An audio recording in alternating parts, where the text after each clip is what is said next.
যে 10 সিনেমা করে আজকের শাকিব খান 1999 সালে গ্রীষ্মের টলিউডে পা রেখেছিলেন এক সম্ভাবনাময় তরুণ। 21 বছর পর যিনি শাসন করে সেই চিত্রজগৎ। এত লম্বা সময় খুব কম নায়কের হাতে ঢাকার চলচ্চিত্র শিল্পের শাসন ক্ষমতা ছিল। প্রতি বছর কোনো না কোনো সুপারহিট ছবিতে তিনি পুক্ত করেছেন তার অবস্থান। তার কিছু ছবিতে ব্যবসা নজির গড়েছে, কিছু ছবি দর্শকের মন জয় করেছে, আর কিছু ছবি পেয়েছে সমালোচনাভেদ প্রশংসা। তিনি শাকিব খান। আজ আপনাদের সাথে আমি তুলে ধরবো তার সেরা 10 ছবি, যে ছবির কারণে আজকে তিনি এই শাকিব খান। তো দেখে আসি সেই ছবিগুলো কি কি। আমার স্বপ্ন তুমি 2005 সালে সেই ছবিটি করেছেন তিনি। শাকিবের ক্যারিয়ার এক টার্নিং পয়েন্ট এই ছবিটি। এতে শাকিব খানের অভিনয়ে তাক লেগে যায় ইন্ডাস্ট্রি। তিনি তার ক্যারিয়ার ঘুরে দাঁড়াতে সক্ষম হন। আমার স্বপ্ন তুমি গ্রামে এক অবুঝ তরুণী শাবনূরের গল্প, যাকে জীবনের চেয়ে বেশি ভালোবাসেন মাস্তান স্বভাবের শাকিব। কিন্তু শহর থেকে এসে ধনী পুত্র ফেরদৌস তাকে বিয়ে করে উড়াল দেন। কিছু দাওয়া করে বঞ্চিত প্রেমীও। কিভাবে সেই তুবুজ প্রেমে পরিণত ঘটে তা জানতে দেখতে হবে ছবিটি। সিতুমধুর গানে ছবিটি পরিচালনা করেছেন হাসিবুর ইসলাম। তো কোটি টাকার কাবিন 2006 সালে এই ছবি থেকে বদলে যায় শাকিব খানের সংগ্রামী জীবন। প্রতিটির ব্যাপক সাফল্য ইন্ডাস্ট্রিতে তার মজবুত শাসন গড়ে দেয়। প্রথমবারের মতো অপু বিশ্বাসের সঙ্গে জুটি বাঁধেন শাকিব সেই ছবিটিতে।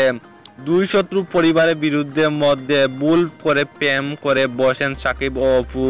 তাদের প্রেমকে শত্রুতার গুটি হিসেবে ব্যবহার করে চান দুই পরিবারের প্রধান রাজ্জাক ও ফারুক। কিভাবে সেই শত্রুতার বন্ধুত্বের রূপ নেয় তাই নিয়ে এই ছবির গল্প। পরিচালনা করেছেন এস.আই. মানিক। শাকিবের ক্যারিয়ার অন্যতম জনপ্রিয় ছবি চাচ্চু। শাকিবের খানের ভূমিকায় এই দৃঢ়প্রতিজ্ঞ পুলিশ অফিসারের বড় অফিসারের মেয়ে অপু তার প্রেমে পড়েন। কিন্তু শাকিবের মিশন দুর্ধর্ষ অপরাধী ডিপজল কবল থেকে বাতিজি দিঘির উদ্ধার করে।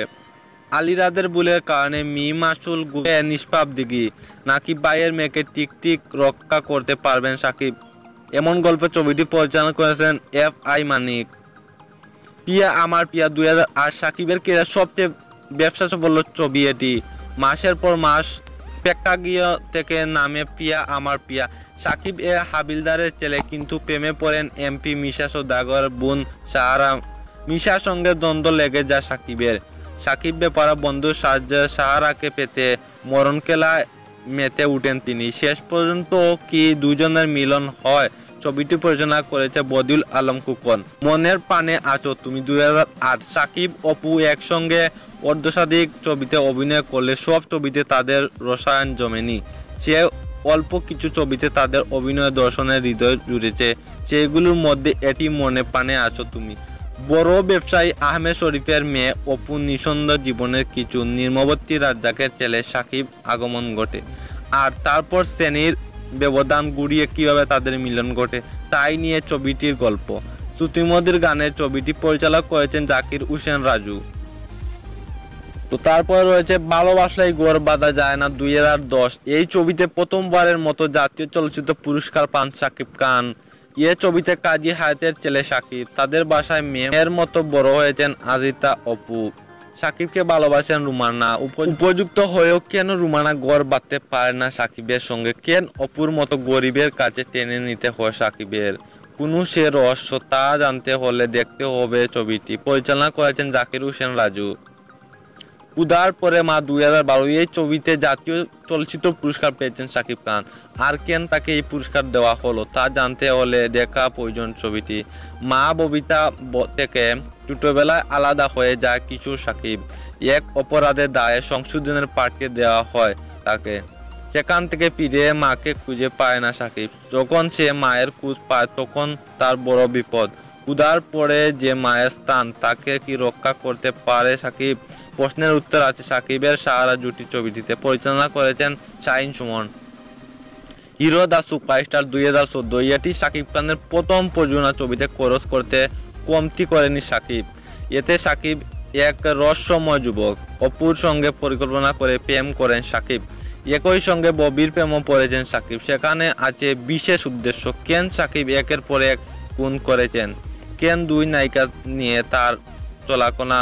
তার মুড়ে ধীরে ধীরে উচ্চারিত হয় হিরো দা সুপারস্টার। এবার ছবিটি পরিচালনা করেছেন বদিউল আলম খোকন। শিকারী 2016 শাকিব খানের ক্যারিয়ারের সবচেয়ে প্রশংসিত ছবি, যৌথ প্রযোজনা। এ ছবিতে শাকিব এক সন্ত্রাসী। নবাব ঈদে মুক্তিপ্রাপ্ত ব্যবসা সাফল্য ছবি নবাব। এতে শাকিব খান এক পুলিশ অফিসার, শুভশ্রী তার নাড়াচড়াবন্ধ প্রেমিকা। তার আরেকটি পরিচয় তিনি সাংবাদিক। শাকিব একটি সন্ত্রাসী গোষ্ঠীকে ধরতে মরিয়া। তার আছে এক বেনজান অতিথি, যার সঙ্গে তাকে নিঃশব্দ লড়াই করতে হয়। ব্যক্তিগত লড়াইকে কিভাবে পেশাগত লড়াই পরিণত করতে হয় শাকিব, তার গল্প নবাব। পরিচালনা করেছেন জয়দীপ মুখার্জি।